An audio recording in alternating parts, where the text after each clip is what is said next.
이런 우화가 있습니다. 어떤 사람이 그 임종을 앞두고 아들에게 말하기를, 아들아, 내가 아주 귀한 보배를 너한테 남겨줄게. 항상 수시로 그렇게 말했던 것처럼. 그런데 아버지는 중동 지방의 농부였습니다. 그래서 포도나무를 심게 됐는데, 돌아가시 몇 년 전에 그 넓은 땅을 사서 거기다가 이제 포도나무를 심었습니다. 그리고 이제 몇 년을 잘 가꾼 다음에 그 이제 임종하시기 전에 아들에게 유언으로 또 유산을 남겨주게 됩니다. 아들아, 저 포도원이 너에게 보화가 있을 것이다. 그러니까 잘 파도록 해라. 포도나무를 뿌리를 상하지 않게 매년 잘 파고 이렇게 하면 거기에 보화가 있다는 걸 깨닫게 될 것이다. 발견하게 될 것이다. 그렇게 해주고 돌아가셨습니다. 농사도 잘 모르는 이 아들이 그 넓은 포도원을 이제 매년 이제 파기 시작을 하는 겁니다. 뿌리 상하지 않게 조심스럽게 그 땅을 다 파기 시작합니다. 암만 파도 보화가 나지 않는 거예요. 1년이 되고 2년이 지났습니다. 또 3년이 되었습니다. 그러는 가운데 포도나무가 아주 실하게 잘 자랐고 거기서 포도 열매가 아주 결실을 잘 맺었습니다. 진짜 극상품 포도 열매였습니다. 그래서 그때 그 아들이 깨달았답니다. 아, 아버지가 나에게 이 좋은 땅에 극상품 포도나무를 심고 이 농사지라 그러면 내가 농사 짓지 않을 것 같으니까 매일 땅을 파봐라. 그래서 땅을 갖다 기름지게 계속 유지하게 하고 그리고 열매를 맺게 했구나. 그래서 포도원, 이 포도나무가 나에게 귀한 하나님, 그 아버지가 준 보화구나라는 것을 깨달았다는 이야기입니다. 무슨 얘기하는지 잘 모르겠죠. 저도 잘 모르겠습니다. 우리가 신앙생활을, 이 이야기를 읽으면서 우리가 신앙생활을 할 때 왜 예배해야 되는지, 왜 기도해야 하라 그러는지, 왜 봉사하라 그러는지, 때로는 나아가서 여러분들 이렇게 사랑으로 행하세요라고 가르치기도 하고 행하기도 하는데 왜 그런지 모르고 이렇게 생활할 때도 있습니다. 어제와 같은 오늘인 것 같고 지난주에 예배하는 것 같은 오늘의 예배가 될 수가 있습니다. 그러나 그 일상의 어떤 것들은 하나님께서 우리에게 가장 귀한 것을 보여주시기 위한 과정이기도 하다라는 겁니다. 그래서 오늘 또 새로운 것이 또 내일 또 새로운 것이 말입니다. 그래서 그 걸음걸음마다 하나님의 영광을 보여주시는 것이 하나님의 백성들을 향한 그 사랑이 거기에 있지 않겠나. 그리고 그것이 곧 신앙생활이다. 이렇게 생각이 됩니다. 그래서 오늘 성경 말씀을 통해서 과연 하나님께 주시는 은혜와 복을 향하는 우리의 길이 어떤 길인가 한번 찾아보려고 합니다. 한번 따라해 볼까요? 하나님의 말씀인 성경은 나의 신앙이요 나의 고백입니다. 주여 내게 무슨 말씀을 하려 하시나이까? 내게 무슨 말씀을 하시든지 그대로 하리이다.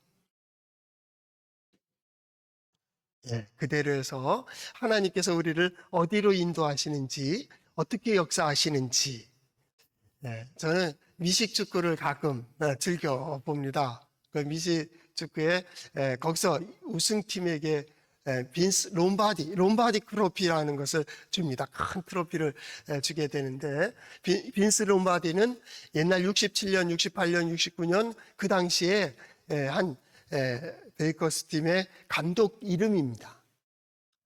그가 유명하게 된 이유는 뭐냐면 그 승률이 10%도 안 됩니다. 10게임 하면 한 게임 이길까 말까 한 그 팀을 가지고 그 한 해 바로 75%, 80%의 확률을 갖는 팀으로 급상승시켜 놓습니다. 그래서 그 컵을 받게 되고 그 우승이 그가 감독으로 재임해 있는 동안에 5번이나 최우수 팀이 됩니다. 1등의 그 컵을 받아내는 그런 일들을 하게 됩니다. 거기에 아주 재미있는 일화가 있습니다. 어떤 분이 물어봤습니다. 어떻게 그 10%도 안 되는 승률 10%도 안 되는 팀을 어떻게 이렇게 5번의 승리를 갖게 되고, 또 뿐만 아니라 그 80% 이상의 어떤 승률의 팀을 가질 수 있게 되었습니까? 그 조건이 뭐라고 생각합니까? 그랬을 때 그 빈스 롬바디 감독은 이 3가지 조건을 얘기했습니다. 이 3가지가 충족되면 아주 이런 승률을 올릴 수 있다. 그 첫 번째는 그레이트 플레이어입니다. 훌륭한 선수가 있어야 됩니다. 그렇겠죠? 실력 있고 성실하고 충실한 선수가 있어야 된다. 두 번째 조건은 뭐냐면 그레이트 코치입니다. 코치가 있어야 된다. 감독이 이 모든 걸 조화를 이루고 이걸 코칭할 수 있는 그 코치가 있어야 이게 한 팀이 되어서 앞으로 승리의 팀으로 갈 수 있다. 그 다음에 세 번째 중요한 것은 선수들 간에 서로 사랑하는 것이다. 사랑하는 것이다. 선수들 간에 서로 아끼는 그런 팀이 우수팀이 될 수가 있다라는 거예요. 특별히 미식 축구는 몸으로 부딪히는 게임입니다.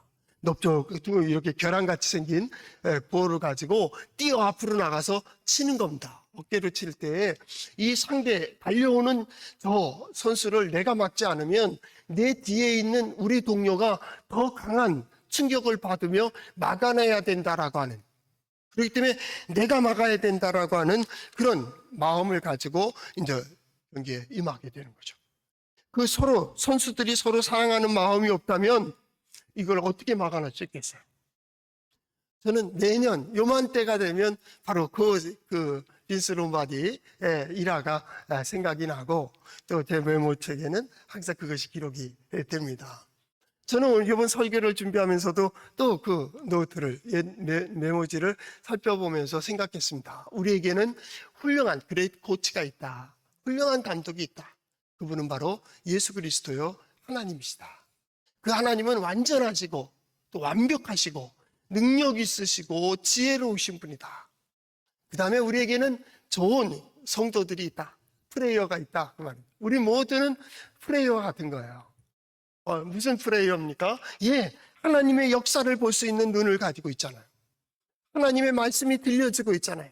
우리의 마음속엔 누구도 하나님을 부정하지 않아요. 하나님 살아계시고 역사하고 계시고 그분이 함께 하시고 그분이 인도해 주신다면, 그리고 우리 모든 것 속에 하나님의 은혜가 있어야 됨을 다 알고 있다. 이 정도면 훌륭한 선수들 아니겠습니까? 이제 한 가지는 이 조화를 어떻게 이룰 것인가 하는 것입니다. 서로 간의 사랑입니다. 서로 간의 사랑이에요. 서로가 보듬어주고 서로가 위로해주고 서로가 격려해주면서 이 어려운 때, 환난의 때를 지나가야 되는, 그게 좋은 팀인지 좋지 않은 팀인지는 바로 위기를 당할 때, 경기할 때 알게 돼요. 우리의 가정도 마찬가지입니다. 우리의 가정, 우리의 가문이 든든한 가정, 든든한 가문이 될 수 있는 것은 어려움 당할 때 다 고문합니다. 안 되는 가정은 매일 싸웁니다. 매일 원망합니다. 불평합니다. 심지어 자식이 부모를 원망합니다. 어찌 될 수가 있겠습니까? 자기를 낳아주고 키워준 부모를 원망하는 자가 세상에 어디 가서 사랑을 받으며 어디서 행복을 느낄 수가 있겠어요? 그렇잖아요. 형제들 간에도 마찬가지입니다. 조금 어려우면 서로 보기도 힘들어지고 아니면 다투고 핑계대고 서로 원망합니다. 안 되는 팀입니다. 되는 팀은 다릅니다. 비록 세상에서는 실패하고 때로는 무너지고 때로는 망가지고 때로는 그 어려운 일 당한다 할지라도 가정에 들어오면 위로받고 소망을 가지고 너 잘할 수 있다고 화이팅 해줘야 됩니다. 아내가 남편을, 남편이 아내를, 부모가 자식을, 자식이 부모님을 잘했다고. 때는 부모의 부족한 모습을 보이더라도 부모님 덕분에 내가 오늘 있다고 하는 보람을 주어야 됩니다. 보람을. 자녀는 부모에게 보람입니다. 보람. 부모는 자식에게 든든함입니다. 언제나 그 자리에 지키고 있다고 하는 이 든든함이 있어야 됩니다. 자녀들은 어디로 나가든지 무엇을 하든지 돌아올 곳이 있다. 아니 돌아갈 곳이 있다. 그러면 거기는 나는 언제나 사랑을 받는다. 나를 사랑하기 위해서 준비된 자가 있다. 그것이 부모여야 됩니다. 부모여야 됩니다. 자녀들이 어떤 것을 했기 때문이 아니라 자녀 그 자체로 행복하고 기뻐하는 모습의 부모가 있어야 됩니다. 이것은 아주 중요합니다. 이게 서로 간에 사랑이 되어질 때 여기서 회복의 역사가 이루어집니다. 여기서 치유의 역사가 이루어집니다. 왜냐하면 하나님의 속성이 거기에 있기 때문에 그렇습니다. 우리 교회도 마찬가지입니다. 교회 위기라든지 교회 회복을 얘기하는데 아니요. 이미 하나님은 회복을 준비하고 계세요. 중요한 것은 우리가 어디에 설 것이며 무엇을 할 것이냐가 아주 중요하다. 바로 코로나 후반부를 지내고 있는 우리 성도들의 가정과 인생이 또 우리 공동체가 하나님의 회복해 하시는 역사를 보는 그러한 모임, 그러한 인생 될 수 있기를 축복합니다. 우리 창조주 하나님의 뜻은 한 가지입니다. 하나님께서는 우리에게 복되게 살기를 원하십니다. 그래서 하나님은 우리에게 복을 주셨습니다. 우리가 행복하게 살기를 원하십니다. 늘 기쁘게 살기를 원하십니다. 우리가 만족하기를 바랍니다. 그래서 늘 감사하기를, 하나님 감사합니다. 하나님 감사합니다. 하나님 모든 것들을 복되게 하기 위해서 주셨습니다. 자연도 마찬가지입니다. 주변에 있는 사람도 마찬가지입니다. 우리 가족들도 마찬가지입니다. 아내도 남편도 자식도 마찬가지입니다. 부모도 마찬가지입니다. 불행하라고 준 게 아닙니다. 그래서 창조주 하나님의 창세기 1장에 보면 처음 인간과의 대화가 뭡니까? 복을 주어. 그러니까 복을 주는 겁니다. 이 모든 건 너에게 줄게. 너 여기에 충만하라. 이거 정복하라. 이것을 다스리라. 그리고 어떻게 해요? 복을 복으로 누려라. 그 얘기입니다. 복을 누려라. 하나님의 복을 누리는 길이 뭡니까? 그 질서를 따라 살아가는 겁니다. 창조의 질서를 따라서 복되게, 행복하게, 그리고 아름답게 더욱 성숙하고 성장하게 살아가는 것, 성장하며 살아가는 겁니다. 이게 복입니다. 우리 가족을 통하여 우리는 성장하잖아요. 성장해서 또 하나의 가정을 이루게 되는 거잖아요. 그것이 사랑과 그 사랑 가운데서 성장하는 거잖아요. 각자의 질서를 따라서 각각의 기능을 발휘하는 거죠. 내가 할 수 있는 것, 내가 서야 될 자리, 내가 행하는 것, 내가 이 길 속에서 그 길을 가면서 거기서 또 하나의 역할을 감당하는 거잖아요. 부모로서의 역할, 아내로서의 역할, 남편으로서의 역할이. 남 얘기하지 마세요. 내가 바로 서면 되는 거예요. 내 생각이 바뀌지 않으면 세상이 전혀 바뀌지 않아요. 제가 이번 주에도 누가 하고도 얘기했는데 서부 영화에 그 사람 나타나는 그 마을은 꼭 문제가 생겨요. 그런 거 아니? 다이아하든가? 그 영화 보셨어요? 1편, 2편, 3편 어른들 보셨는지 모르겠어요. 옛날 영화입니다. 한번 이번 시간 내서 한번 보십시오. 1편, 2편, 3편 다 보십시오. 꼭 그 남자 나오면 브루스 뭐라고 되는 사람인데 그 사람 나타나면 꼭 문제가 생겨요. 악당들은 글로 몰려가요. 내가 미리 예비하고 계세요. 그러나 그 주인공은 절대 안 죽는다는 거. 저는 그래서 재밌어요. 서부 영화를 그래서 좋아합니다. 그렇죠? 꼭 문제 있는 사람은 꼭 문제를 있게 해요. 안 되는 사람은 안 돼요. 그 근처도 가지 마라. 그런 얘기를 하잖아요. 이 결실의 계절에 과연 이 마지막 쥐는 건 굉장히 중요해요. 우리 아들하고 이 탑쌓기를 가끔 했는데 탑쌓기를 이렇게 합니다. 서로 하나씩 올려놓는데요. 높이 올라가면 올라갈수록 그 하나 놓을 게 굉장히 중요합니다. 아무리 100개, 100층, 500층을 쌓더라도 마지막 한 층에 이거 잘못 놓으면요. 다 무너지는 거예요. 도미노 게임 보셨죠? 그래서 어디 정도까지 이제 그 네모 반듯한 블록을 하나하나 놓습니다. 마지막에 톡 건들면 이게 다 쓰러지는 거예요. 그렇기 때문에 잘 쌓다가 또 마지막 하나 잘못하면 그렇게 돼버려요. 질서라는 겁니다. 마지막 결실을 지기 위해서 우리가 어디를 바라봐야 되는가, 무엇을 바라봐야 되는 가는 굉장히 중요해요. 바로 하나님께서는 그 모든 걸 통하여 우리가 복을 복으로 누리길 바라시는 거예요. 은혜를 은혜로 누리길 바라시고 하나님의 역사하심에 우리가 기쁨이 되고 감사가 되기를. 하나님이 역사하시는데 누구는 불안하고 누구는 아프고 누구는 깨지고 누구는 망가지고, 그런데 누구는 기쁘고 감사하고 풀어지고 회복되고. 어느 쪽이에요? 가을에 우리 모두는 좋은 결실을 원하고 많은 결실을 원하지만 우리 스스로는 어느 길을 걸어왔는가 한 번쯤은 점검해 볼 필요가 있어요. 이스라엘의 고난의 역사 속에 하나님은 이사야 선지자와 많은 선지자들, 요엘, 예레미야를 계속 보냅니다. 너희 그 길로 가면 안 돼. 그 길로 가면 안 돼. 하나님은 하나님의 백성이 복된 길을 가길 원하고 평안한 길을 가기를 원하셨습니다. 그러나 그들은 하나님을 버리고 제멋대로 살았습니다. 믿고 싶은 대로 믿고 그래서 우상숭배를 했습니다. 하고 싶은 대로 해서 사회는 무질서해졌습니다. 강한 자들이 빼앗았습니다. 약한 자들은 눌렸습니다. 사회가 악으로 가득 찼습니다. 이 사회가 제대로 되는 겁니까? 좋은 지도자만 있으면 됩니까? 지혜로운 지도자만 있으면 됩니까? 옛날 20세기 말에 람보처럼 말입니다. 람보 같은 지도자가 나와서 한번 다다다당 쏴야 되는 겁니까? 서부 영화의 한 지도자가 혼자 다 카우보이가 싸우는 것처럼 싸워야지 될 것 같습니까? 알잖아요, 우리가. 대통령 누구 세운들 똑같은 거 알잖아요. 그가 하는데 내가 못해요? 잘 생각해 보세요.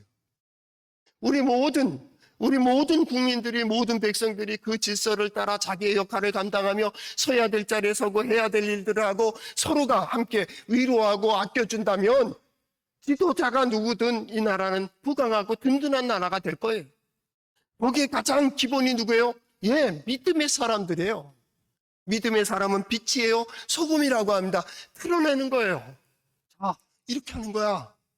사업하는 사람들은 사업 이렇게 하는 거야. 이렇게 하는 거야. 가르치는 자는 가르치는 대로, 의사 선생님들은 의사를 가르치면서 이렇게 하는 거야. 이게 옳은 거야. 그 길을 가는 거예요. 왜 고난이 있어요? 왜 환란이 있어요? 왜 어려움이 있어요? 부조화예요. 부조화. 하나님께서 복으로 주신 것을 복으로 누리지 못하는 거예요. 우리 좀 전에 인사했잖아요. 축복합니다. 감사합니다. 하나님께서 함께 하십니다. 왜 감사해요? 함께 있어줘서 감사한 거잖아요. 함께 예배 참석하니까 감사하다. 혼자 예배한다고 생각해봐요. 뭐 그래도 되겠지만은 너무 외롭잖아요. 쓸쓸하잖아요. 근데 옆에 누군가가 있고 누군가가 든든히 있어주면 거기 감사한 거잖아요. 가정에 들어갑니다. 아내가 든든히 가정을 지켜줍니다. 남편이 가정을 지켜줍니다. 그거로 감사한 거잖아요. 우리가 오늘 만질 수 있고 만날 수 있고 위로할 수 있고 격려할 수 있는 그것이 감사한 거잖아요. 그죠? 산 자와 죽은 자의 차이가 뭐예요? 살아있는 자는 말할 수가 있어요. 기회가 있다 그 말이에요. 사랑할 수 있는 기회입니다. 회복할 수 있는 기회입니다. 화해할 수 있는 기회입니다. 뭔가 이룰 수 있고 바꿀 수 있는 기회입니다. 죽은 자는 기회가 없습니다. 기회가 없습니다. 누가 죽은 거예요? 누가 산 거예요? 오늘 살아있잖아요. 아픈 사람은 살아있는데 왜 멀쩡한 사람이 그 길을 가다가 사고 나서 죽는 거예요? 건강해서 오래 살고 앞에서 약하니까 환자들은 일찍 죽어요? 아니잖아요. 여기 의사 선생님도 계시니까. 그렇지 않잖아요. 살았다는 게 뭐요? 살았다는 게. 진정 내가 가야 될 길을 가고 진정 무엇인가를 역사를 기록함에 있어 의미 있는 것을 하나하나 하는 하나님께 주신 복, 다스림, 정복. 하나하나 시간은 이렇게 다스리는 거야. 건강은 이렇게 다스리는 거야. 물질은 이렇게 사용하는 거야. 지식은 이렇게 쓰는 거야의 가장 모델. 그게 좋아. 부조화는 이게 깨지는 거야. 몸도 마찬가지예요. 너무 무리해서 쓰고 너무 건강에 해쳐요. 그래서 몸이 아픈 거예요. 사람들 관계도 마찬가지입니다. 너무 가까이 가면 그것도 깨져요. 너무 멀리 해도 깨져요. 조화를 이룰 수 있어야 돼요. 하나님의 뜻은 우리로 복되게 살기를 원하신다. 꼭 기억하셔야 돼요. 그래서 우리는 오늘 또 복을 구하는 거예요. 하나님의 뜻이 무엇인가를 구하는 거예요. 이스라엘 백성들이 하지도 않아야 되는 고난을 당하고 있는 거예요. 이스라엘 백성들의 그 역사를 보면서 쓸데없는 고난을 당한다라는 생각을 하고 우리도 돌아가는 길이 있다고 한다면 그 돌아가지 않아도 되는 길이에요. 이스라엘 백성들이 38년 동안 광야를 배워야 합니다. 왜요? 하지 않아도 되는 고난이 출애굽의 역사를 자랑스럽게 여기지만 광야의 역사는 자랑스러운 게 아니에요. 저는 가끔 그런 생각을 합니다.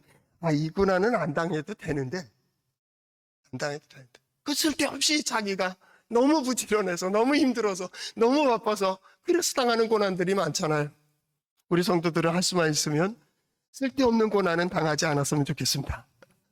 그런 겁니다. 우리 하나님의 마스터 플랜에는 절대 고난이 없습니다. 환난도 없습니다. 어려움도 없습니다. 사실은 우리 하나님은 그 질서대로 살기를 원하십니다. 우리 믿음의 사람들이 아무리 믿고 싶어서 100일 동안 금식하며 기도해도 해는 우리 동해바다에서 떠오릅니다. 서해바다에서 떠오를 리가 없습니다. 아무리 서해에 있는 친구가 열심히 있다 할지라도 저보다 해를 먼저 보지 못합니다. 여러분 그거 아닙니까? 우리가 아무리 기도해도 하나님은 안 바꾸십니다. 이 해가 뜨고 지는, 아니 우리 표현이죠. 우리가 태양의 주위를 도는 것은 절대 바뀌지 않습니다. 하나님은 창조로부터 지금까지 하나님의 질서를 깨신 적이 없습니다. 그 질서는 항상 계속 돌아가게 되어 있습니다. 그 질서 가운데 우리는 각자의 역할을 감당하는 겁니다. 그 질서 가운데 하나님은 여전히 꾸준히 진실되게 변함없이 한쪽을 향하여 계속 갑니다. 그리고 그 길을 가는 이들이 성숙하고 성장하고 또 증가를 이룹니다. 그래서 하나님을 뭐라고 합니까? 진실하신 하나님, 성실하신 하나님 그러잖아요. 하나님은 언제나 그 자리에서 항상 그 자리에 계세요. 그러므로 우리가 돌이켜 그의 뜻을 구한다면, 우리가 돌이켜 그의 말씀대로 행하게 된다면 하나님은 반드시 창조 때에 계획하신 대로 우리가 복된 길을 가며 봐, 하나님의 뜻이, 하나님의 역사가 이거잖아 라는 것을 보여주시는 거죠. 언제든지 하나님은 그 자리에 계시다. 우리 부모님이 그 자리에 항상 계시는 것처럼 그러니까 거기에 가는 거예요. 아이들처럼 촐랑거린다면 어찌 자녀들이 돌아올 기회가 있겠어요. 참고 기다리고 그리고 또 기다리고 기다려주기 때문에 언제든지 그 품으로 돌아갈 수 있는 거 아니에요? 하나님이 그러신 거예요. 하나님. 언제든지 올 수 있어요. 언제든지. 왜요? 하나님은 항상 그 자리에서 기다리고 계세요. 항상 그 리듬으로 가고 있어요. 저 멀리 있는 안 돼. 돌아와. 저기서 도와주세요. 이리 오라니까. 그 자리에 서라고. 선지자를 통해서 계속 말씀하시는 게 뭡니까? 그 자리에서요. 하나님은 정의로우신 하나님이기 때문에 그래요. 그것이 오히려 우리에게는 위로가 되고 소망이 되어 늦지 않게 돌아오기를. 이사야서 30장 18절 19절 특별히 18절에 보면 그러나 여호와께서 기다리시나니 이는 너희에게 은혜를 베풀려 하심이요 일어나시리니 이는 너희를 긍휼히 여기려 하심이라. 여호와는 정의의 하나님이시라. 그를 기다리는 자마다 복이 있도다. 이 오늘 성경 말씀이 있기 전까지 하나님께서 기다리고 계시고 우리가 찾는 게 아니에요. 하나님이 찾고 계시는 거예요. 와, 오라고. 하나님의 기다리심은 은혜를 베풀어 주시려고 하는 거예요. 이미 준비됐어요. 와, 오기만 하면 된다니까요. 마음만 돌이켜도요, 뭔가 변화가 돼요. 생각만 바꾸더라도, 계획만 바꾸더라도, 표정만 바꾸더라도, 말만 바꾸더라도, 행동만 바꾸더라도 그 인생이 바뀌고요, 주변이 바뀌어요. 주변이. 이게 바뀌어야 돼요. 이게 안 바뀌면요, 세상 아무리 바뀌어도 소용없습니다. 복을 줘도, 수만 복을 줘도 복이 아닙니다. 그러나 복된 자들은 복으로 누릴 줄 압니다. 그것이 믿음의 사람입니다. 오늘 성경 말씀에 보니까 그 하나님은 이렇게 바꾸시고 1절, 2절 광야와 메마른 땅이 기뻐하며 사막이 백합과 같이 피어 즐거워하며 무성하게 피어 기쁘게 노래하며 즐거워하며 쭉 나갑니다. 모든 게 바뀌어버리는 것. 모든 게. 하나님을 만나면 하나님이 역사하심을 경험하면 그 안에 들어가면 구원의 가장 중요한 게 뭐예요? 울타리를 열어놓으신 겁니다. 그 열린 울타리에 들어갈 거요 말 거요? 이 문제입니다. 여러분의 마음을, 나의 마음을 지금 어디에다 둘 거요? 그 문제입니다. 마음을 어느 쪽으로만 두게 된다면 그쪽으로 향해서 우리는 나아가게 될 것이기 때문입니다. 그날입니다. 그날이 되면 60년, 70년 후 그 얘기하는 게 아닙니다. 하나님의 시간에 그날이란 항상 준비되어 있습니다. 문제는 이 인간이 그 자리에 온다면, 하나님의 백성이 그리로 돌이키기만 한다면 우리가 마음을 그리로 향하게 되고 발걸음을 그쪽으로 향하게 되고 우리가 그 자리에 서게 된다면, 그 일을 행하게 된다면 바로 그날이 그날이요. 오늘이 그날이기를 바랍니다. 우리가 예배드리러 올라올 때 염려했던 일들이 하나님을 향하여 예배의 자리에 모처럼 어쩌다 힘들게 섰는데 그것으로 인하여 하나님께서 바꿔주시는 하나님의 역사를 경험할 수 있기를 바랍니다. 생각만 바뀌어도 변화되는 게 있습니다. 말만 바뀌어도 변화되는 관계가 있습니다. 손을 갖다 대는데 그 행하는 첫 번째 발걸음이 문제를 풀어내는 일들이 있습니다. 그래서 언젠가 말했죠. 마음만 바꿔도, 생각만 해도, 기억만 해도 하나님께서 이루어 주시는 것이 있다. 그 말입니다. 이루어 주시는 것이 있다. 하나님의 역사는 그겁니다. 그 모든 것이 바뀌어가며 우리가 무엇을 봅니까? 2절 하반절, 여호와의 영광 곧 우리 하나님의 아름다움을 보리라. 하나님의 영광을 보는 겁니다. 우리 신앙생활에 가장 중요한 게 뭡니까?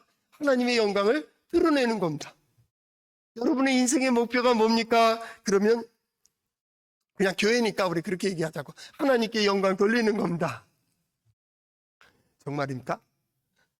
근데 성경은요, 데살로니가후서 1장 하반절 마지막 구절에 바울은 얘기합니다. 하나님과 주 예수 그리스도에게 영광을, 또한 너희도 영광을 받게 하려 함이라. 저는 오늘 이 가을에 여러분이 영광을 받으시기를 바랍니다. 하나님은 이미 영광을 받으시고 계십니다. 우리가 어떤 일이 이루어짐의 속에서 이게 하나님의 영광입니다.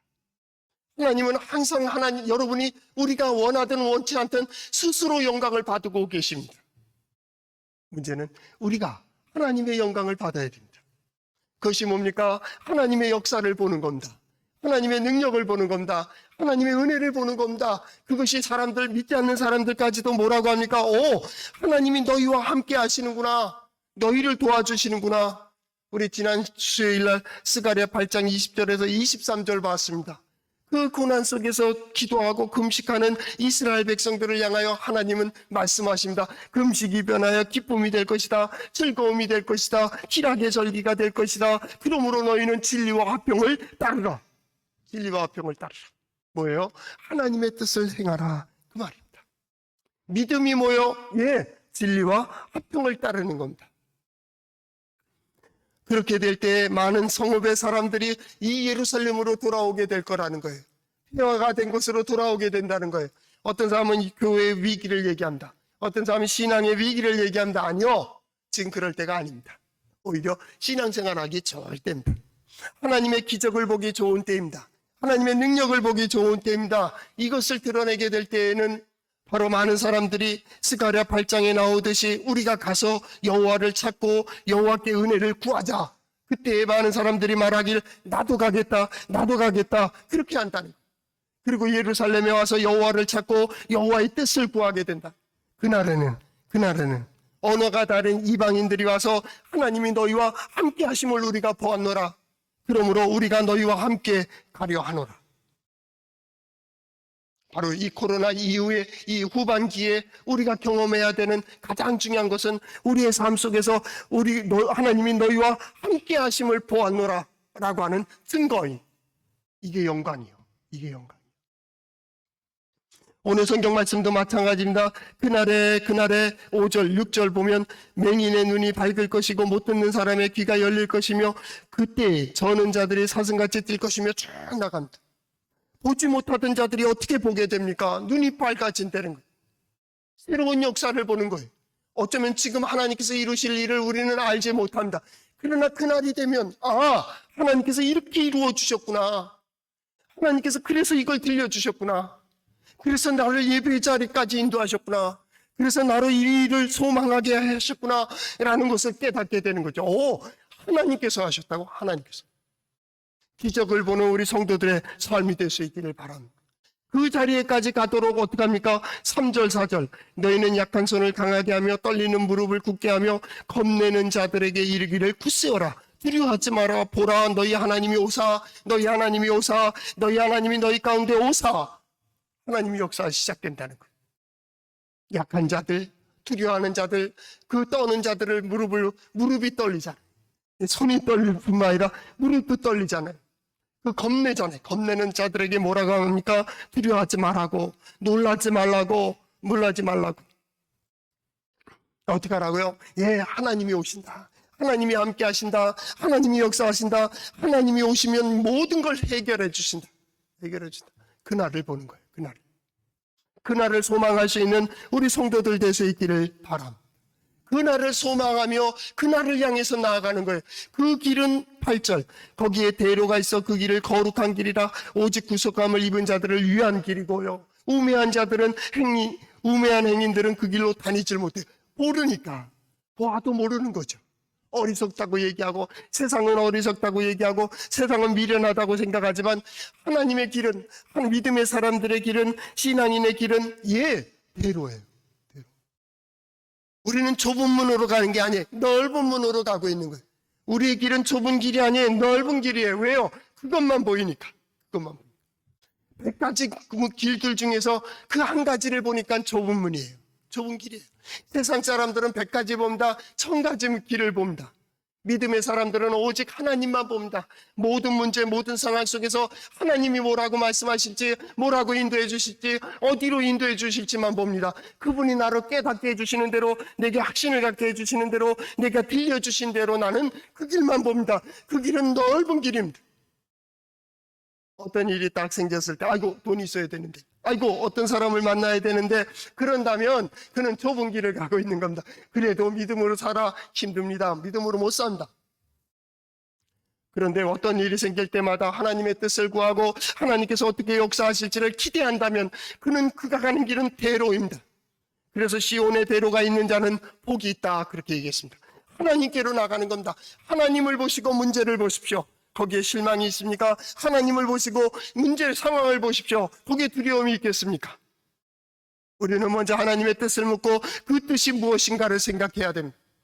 이제 이 코로나 후반전 우리가 거둬야 될 아름다운 결실, 이적과 기적을 보기를 원한다면 우리는 그 길을 가야 됩니다. 우리를 통하여 이루시고자 하는 하나님의 역사를 보기를 원하는, 그렇기 때문에 구원받은 자, 구속받은 자 외에는 그 길을 갈 수 없다고 성경은 이야기하고 있습니다. 어찌 그럴 수 있습니까? 요한복음 3장 3절 사람이 거듭나지 않으면 하나님의 나라를 볼 수 없다. 보라에서 보는 게 아니에요. 믿으라 해서 믿는 게 아니에요. 우리 사랑하는 자녀들이 결혼 상대자 데려오잖아요. 근데 결혼 상대자 데려오면 거의 한 70% 정도는 부모의 마음에 잘 안 들어요. 그래서 반대하는 어리석은 부모도 있죠. 그거 말릴 수 있어요? 또 말리다 보면 앰뷸런스 타고 몇 번 병원 응급실에 왔다 갔다 해야 돼요. 혈압이 올라가니까. 그러지 마세요. 왜냐하면 그 사랑을 누가 말려요? 믿음도 마찬가지입니다. 하나님께서 보여주시고 계시고 들려주시고 계시고 나로 깨닫게 해주시고 나에게 확신을 주시는데 어찌 이 믿음을 말릴 수가 있겠습니까? 믿음의 눈이 띄었는데요. 어찌 그럴 수가 있어요? 그래서 예수님 말씀하십니다. 사람으로는 할 수 없다. 하나님으로는 그렇지 아니하니 하나님으로서는 다 할 수 있다. 하나님을 바라보는 거예요. 그날에 그랬으면 좋겠어요. 많은 사람들이 와서 하나님이 너희와 함께 하심을 들었나니 우리가 너희와 함께 가려고 한다. 우리와 함께 동행하는 역사가 있게 되는, 하면서 마지막 10절 여호와의 속량함을 받은 자들이 돌아오되 노래하며 시온에 이르러 그의 머리 위에 영영한 희락을 띠고 기쁨과 즐거움을 얻으리니 슬픔과 탄식이 사라지리로다. 사라지리로다. 이것이 창조하신 창조주 하나님의 뜻입니다. 우리가 걸어가는 신앙생활의 길입니다. 우리 성도들 지금 살아가는 이 길 속에서 하나님께서 우리를 어떻게 보호하시는지, 어떻게 인도하시는지, 그래요, 잘 모른다고 치자고요. 시간이 지난 후에 우리는 지난 시간들을 돌이켜보며 이렇게 고백했으면 좋겠어요. 하나님께서 우리 가운데 역사하셨다고. 우리 믿지 않는 사람들이 우리를 보면서 하나님이 너희와 함께 하심을 보았노라. 나도 그 길을 걷고 싶다고 하는 고백을 받는 우리 성도들 될 수 있기를 축복합니다.